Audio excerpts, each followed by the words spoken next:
अब आते दया मांगे थे, अब दया ना हुई। बोल, मार दिया जाए कि छोड़ दिया जाए? बोल, तेरे साथ क्या सलूट किया जाए? झोरी के खून तो गर्म है, ठकुरे के लड़ी क्या निकाली है तलवार, छाती पे बैठ गए न, पांचर तो पड़ा था गुड़ की चमड़ी वाले साला लंदन वाला का थाम है मूर्छा, रेतत है न गर्दन, गर्दन रेत ले हलाल हलाल काटा था एकदम उतार दिए गर्दन। शीतल कहन भैया एक लाश कह तू ही भेड़ चराओ तो बताओ थे। अच्छा पहले भौजी के मुड़िया दे के आवत है, हाय हाय ईंट का जवाब पत्थर से, और मुड़ी लेके पहुंचे। बस में भौजाई न कहे, बड़ी भौजाई महतारी होती, लोग समझ नहीं पाओ तो अपन संस्कार गंदा करते। ये कैसेट ये भी रहा झोरी संग्राम सिंह का 1857 का दास्तान। पूरे भारतवासी, सकल देशवासी, हमारी माताएं, हमारी बहनें, हमारी बेटियां, हमारे उम्र साथी, हमारे बड़े बुजुर्ग दादा, अर्थात हर एक बिरादरी सुनेंगे इस बिरहा को कैसेट से सुन करके।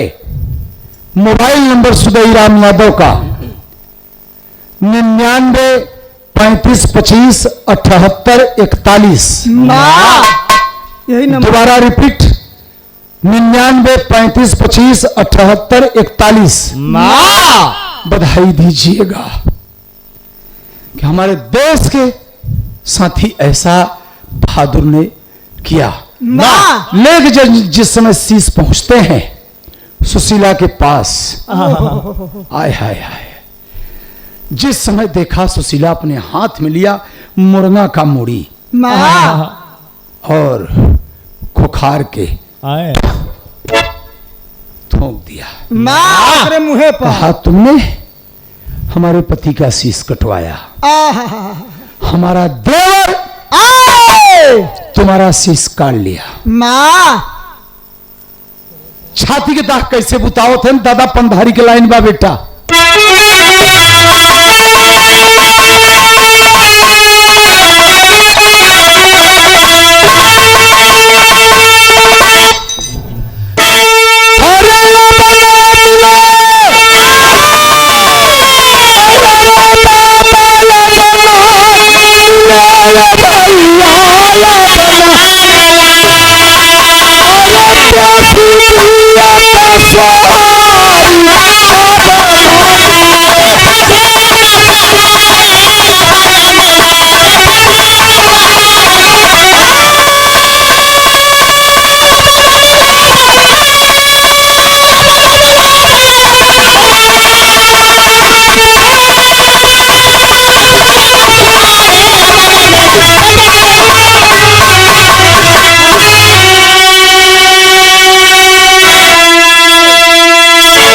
देसी घी का सोहारी अब न मिले, दादा पंधारी गए रहे। बाबूराम कैलाश गायन कहे अब न मिले भाई नौकरिया सरकारी, अब न मिले, लेकिन हम बदल के निकाल हमारे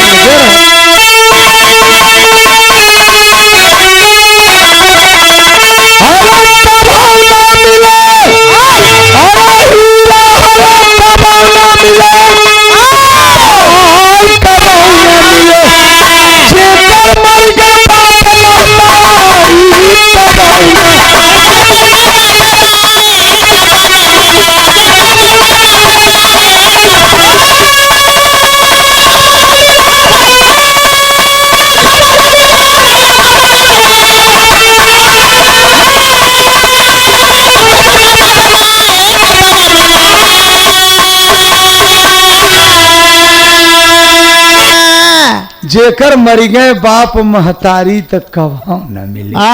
अच्छा मिली ही ये हमारा रहा, ये क्यों नहीं। तब अब मूड़ी पाए हैं हाँ पपिया का मोरना अंग्रेजवा का। तो संग्राम भैया के दुल्ही सुशीला करत कहाँ है?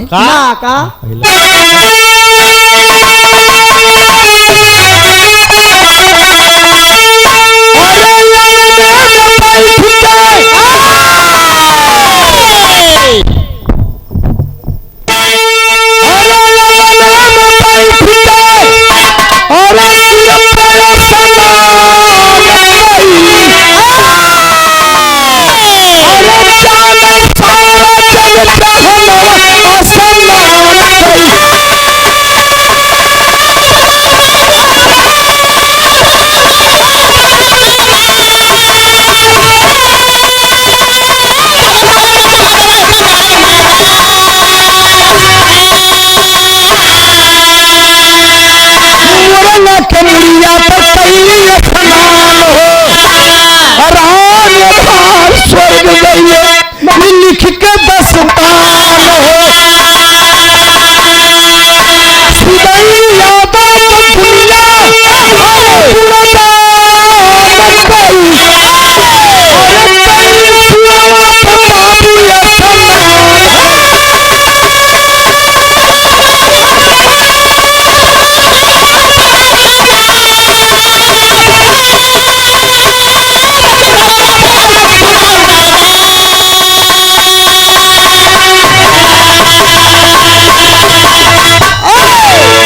एक मिनट। Hello channel.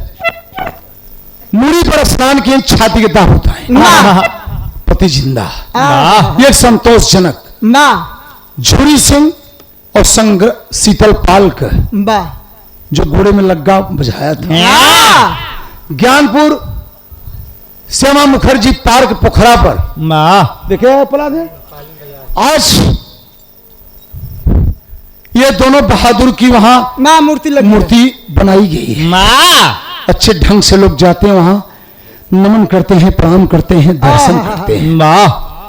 ऐसे रहे हमारे देश के झूरी सिंह। यही बनारस जिला, उस समय पर बनारस जिला, आज भदोही बनारस के पानी रही। 1857 में मिर्जापुर, फिर उसके बाद बनारस से कट के हमारा जिला हो गया भदोही। कहानी समाप्त की गई, लेकिन ईंट का जवाब पत्थर से दुश्मन से बदला लिए बड़ा सच्चा। आप सबको बधाई, कहीं बोलने डोलने में त्रुटियां हुई है। इस कैसेट के माध्यम से गाने का शीर्षक है, चैनल वालों को संदेश दे रहे हैं कि इस चैनल को शीर्षक में डाल दें। गाने का शीर्षक हमारे है झूरी संग्राम सिंह मोरन का लोहा और देश की आजादी सांस सांस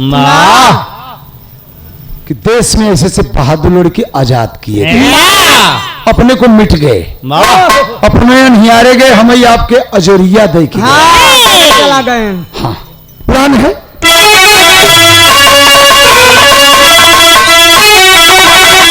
महाबली विपिन संमथन राम भात पुजारी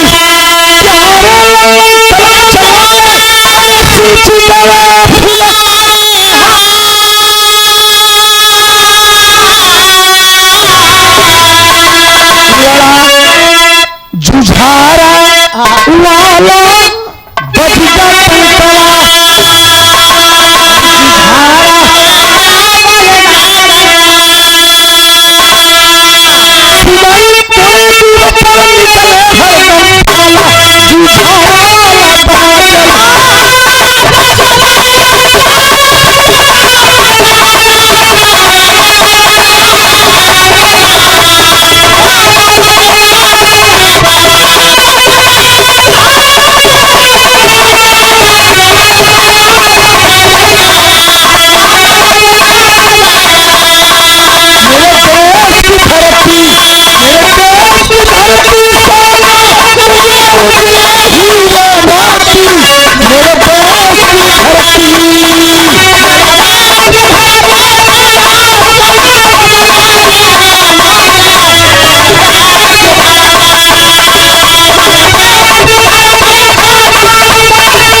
हम चाहेंगे आप लोग ऐसे थोड़ा सा समय दे दीजिएगा। मेरा हाथ समापन की ओर है और एक छोटा सा कुछ बात इस बच्चे की आप लोग सुनेंगे। बनारस की माटी है और आप लोग कभी याद कर सकते हैं कि शेर पछाड़ को भेज दिया जाए तो बच्चा भी आपका देखिए, समझिए, थोड़ा तौल करिए कि आपका सेवा देने काबिल हो गया है कि नहीं। वाह वाह छोटा ये आशीर्वाद दीजिएगा और आप सब ऐसे थोड़ा सा और समय दीजिए। आपका बेटा है, आपका लड़का है और आप लोग इसे सम्मान दीजिएगा। कोई बच्चे से टूटिया हो उसके लिए सुदैराम क्षमा प्रार्थी। ओहो आओ जी।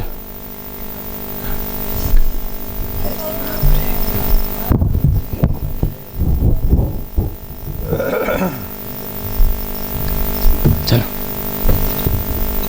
हेलो हेलो जी, हेलो जी।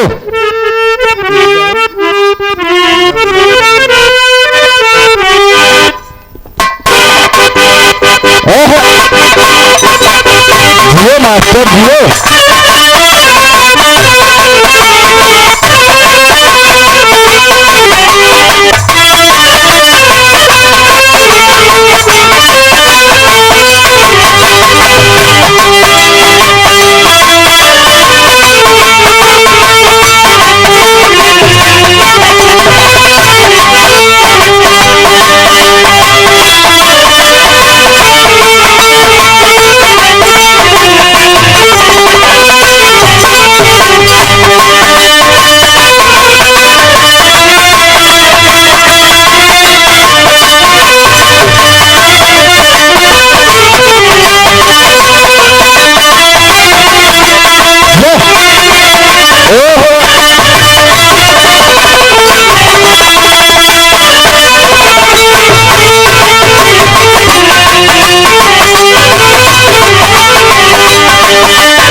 हेलो हेलो जी, हेलो।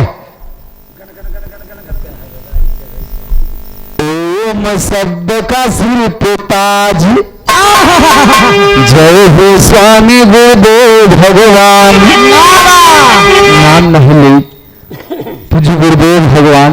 नाम विश्व गुरु स्वामी जी छत्तीसगढ़ में विराजमान है।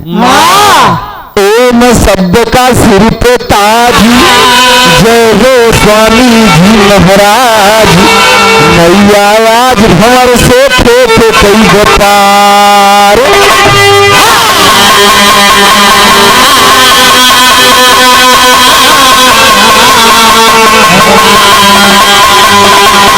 संत मिलन को जाइए, सज ममताओ अभिमान। और जो जो पगया आगे बढ़े, कोटि में यज्ञ समान।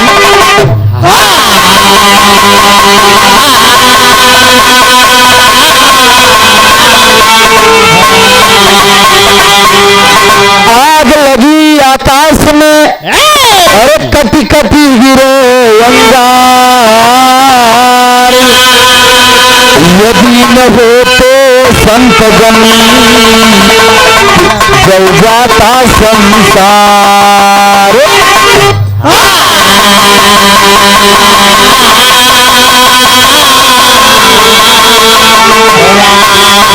राम नाम की लूट है, अरे लूट सके से लूट। अंत काल पछताएगा, जब टाल जाएगा छूट।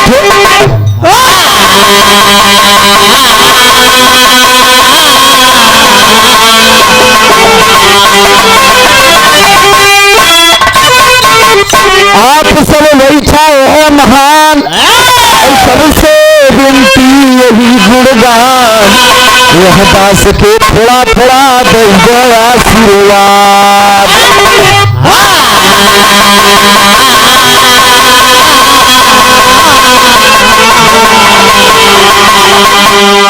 अच्छा बाबूजी, हर वर्ष की भांति इस वर्ष भी बिरहा बहुत दिनों से चला आ रहा है। 12 दिवसीय ये मंच बाबा भोलेनाथ के त्रिशूल पर बसी हुई काशी नगरी बड़ी पवित्र नगरी है, जो बड़े दूर दराज से लोग यहाँ आते हैं दर्शन करने के लिए। इस माटी को हम प्रणाम करते हुए अपने परम पूज्य चाचा दिनेश यादव आर बाजार की माटी से चाचा जी के शोर में कोट कोट 5 के पलगी प्रणाम आशीर्वाद की इच्छा। महफिल में बैठे हुए सभी चाचा दादा बड़े भाई नौजवान साथियों बुजुर्ग बच्चे, इस राज क्षेत्र के हमारे पूजनीय माताएं बहन हेरो बिरादरी हरियो समाज को हम गायक शेर पठार सिंह यादव अपनी गोपीगंज भदोही की माटी से आप सभी को 5 के पलगी प्रणाम नमस्कार करता हूँ। मंच पर विराजमान हमारे पिताजी बिरहा सम्राट श्री सुदई राम यादव, पिताजी के चरणों में कोट कोट 5 के पलगी प्रणाम आशीर्वाद की इच्छा। बगल पे मंच पे विराजमान हमारे बड़े भैया बहुत अच्छे कलाकार, आपका इसमें बरजस अच्छा चर्चा है। हमारे बड़े भैया आप सूरज यदुवंशी जी प्रयागराज की माटी से आपके चरणों में कोट कोट 5 के पलगी प्रणाम आशीर्वाद की इच्छा। आपके सकल टीम से हमारा 5 के पलगी प्रणाम। महफिल में बैठे हुए सभी श्रोता बंधु को 5 के पलगी प्रणाम। अभी बहुत बढ़िया हमारे पिताजी की मुखारबिंद से और हमारे बड़े भैया जी की मुखारबिंद से बहुत बढ़िया आप लोग विराज सुने। एक छोटा सा हमसे भी कुछ सुनने का नहीं, कहीं सीखा थे कहीं टूटी हो, उसके लिए क्षमा चाह। अब मास्टर कैसे खेला व मास्टर दू लाइन भक्ति बजाए दे ताकि लोग सुने तो कहें नहीं यार फुहर पातर नहीं भक्ति गीत हो जाए, क्योंकि बगल में स्वामी जी की तस्वीर लगी बा और भोर भी हो बा, तो भोर के 2 लाइन गाना बजाई दे कैसे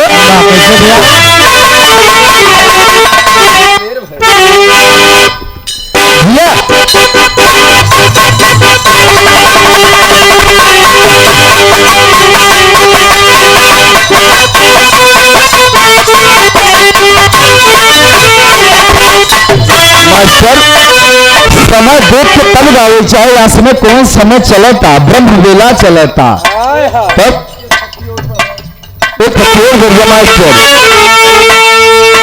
जागो हो जनवारी सबेर हो जाए, जागो हो जनवारी सबेर है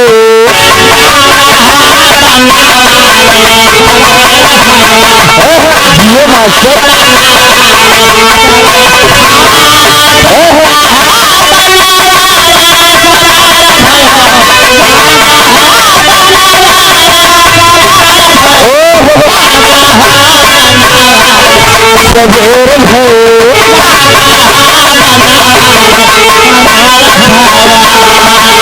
सतयुग में आप रह विष्णु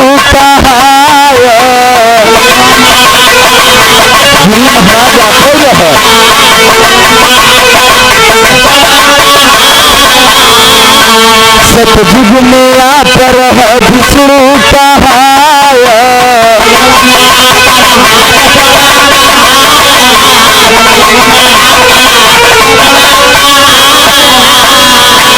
त्रेता में आप प्रभु राम बनिया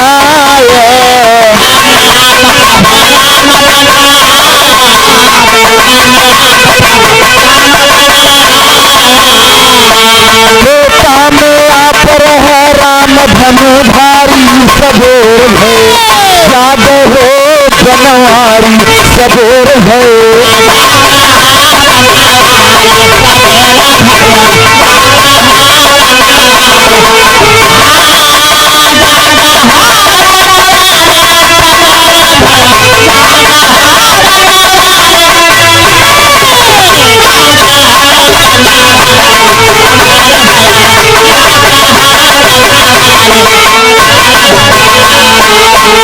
सुंदर पुष्पहार 101 रुपया पुरस्कार हमारे परम पूज्य परम आदरणीय हमारे चाचा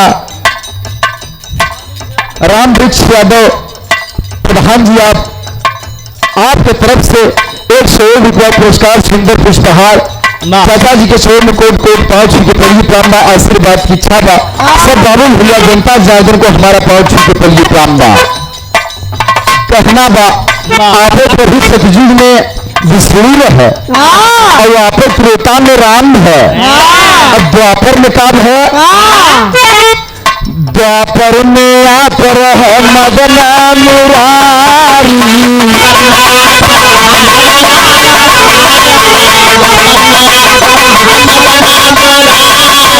सखियन कचीरली है कदमा की जारी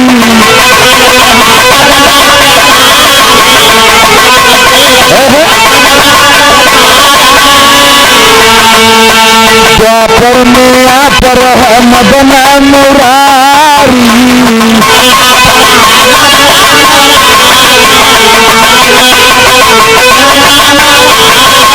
सखियन कचीरली है कदमा की जारी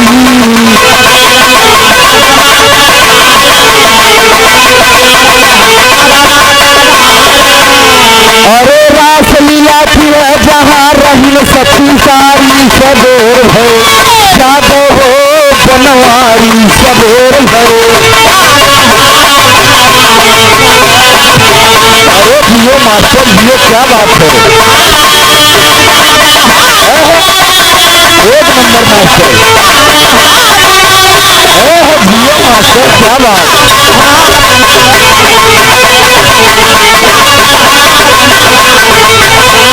प्रभु जब कलयुग होगा तब कलयुग में काम है कलयुग में आप परमहंस बनिया बगले देखा थोड़ी आपके कलयुग में आप परमहंस बनिया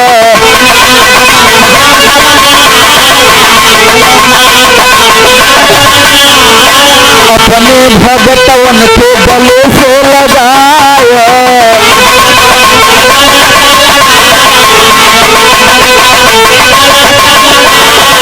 हमारा तो नीक लागे सपेश बढ़ियाचारी सबेर है जादव हो जनवारी सबेर है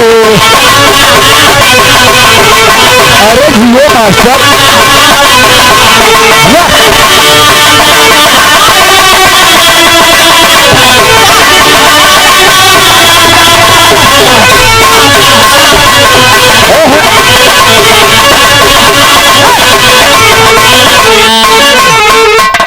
कबीरा में भार गए गाय के भजनिया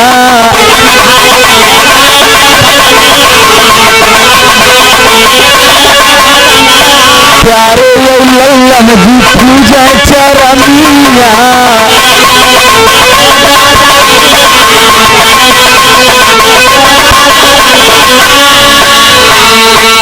प्यारे लल्लन है जात चक्राधारी सबेर है जादव हो बनवारी सबेर है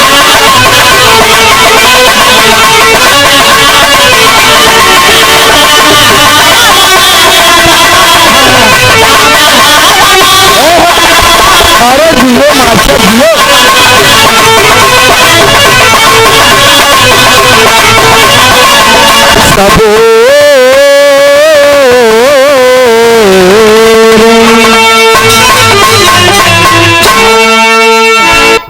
हदुलैंड भगवान के भजन वो भोर के बेला बा आप सबके विचार होते बिरहा नहीं छोटा सा लोकगीत सुनाई दे अरे 4:30 बजे लोकगीत गाओ 4:30 बजे दिनेश कहाँ छोटे साहब से बिरहा कम समय में एक बढ़िया बिरहा बस 15-20 मिनट में बस इतना समय बढ़िया बात मिले और बढ़िया ज्ञान मिल जाए आओ मास्टर कैसे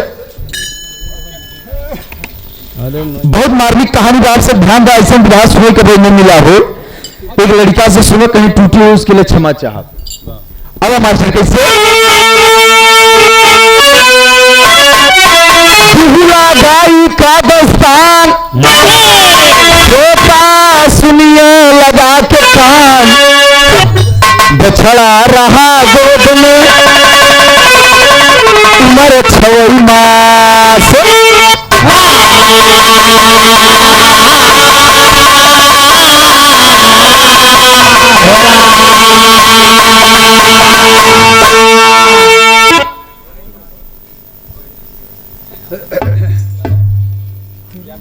इसे मारते हो वही ले भैया भैया भैया अच्छा वहाँ कहती खड़ा हो वो कहती तू खड़ा हो आओ सूरज के बुलाओ आओ सूरज मुकेश ला ये कुल अब हमारे तरफ से तोहरा ही है थोड़ा ताली बजा के सम्मान करेंगे बच्चे का। और हम गायक कलाकार सूरज मुन्ना को आओ आओ हम तोहार सम्मान करेंगे। अरे नहीं दोनों जन लड़के हैं ठीक बा मेहनत करें जी ताली बजा के सूरज गायक का भी सम्मान। दोनों बच्चे बहुत अच्छे हैं। और जितेंद्र कहाँ गए? जितेंद्र आप भी आ जाए। तू लोग कलाकार है मुन्ना मगर साइड में खड़ा हो सूरज बाबू के। ये भी बहुत अच्छा बच्चा गा रहा है भी रहा और ये कार्यक्रम कोई भी हो किसी के साथ डील कर लेगा। ये जितेंद्र यादव ताली बजा के आप लोग सम्मान करेंगे। एक फोटो हो जाए बढ़िया। कहाँ गए प्रदीप भैया? देखे फोटो ला हो तो अच्छा बहुत चलता ना ठीक।